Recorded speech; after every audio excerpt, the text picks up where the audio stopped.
আবু হানিফা রাহমাতুল্লাহ আলাইহি একদিন দেখতে পেলেন এক যুবক গোসল করতেছে, তার গোসলের পানি বেয়ে আসতেছে। তিনি দেখতে পেলেন এই পানির ভিতরে জিনার গুনাহ।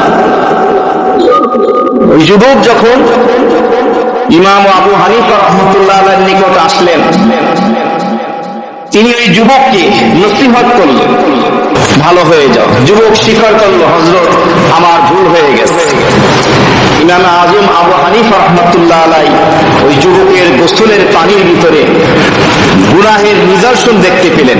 এরপর থেকেই তিনি বলেছেন, কিতাবে এসেছে মায়ে মুস্তামাল, মানে যেই পানি মানুষ ব্যবহার করে, এটাকে আরবিতে বলে মাউল মুস্তামাল বা মায়ে মুস্তামাল, ব্যবহৃত পানি। তিনি বলেছেন এটি নাপাক, এটা ব্যবহার করা জায়েজ নেই। কেন বলেছেন?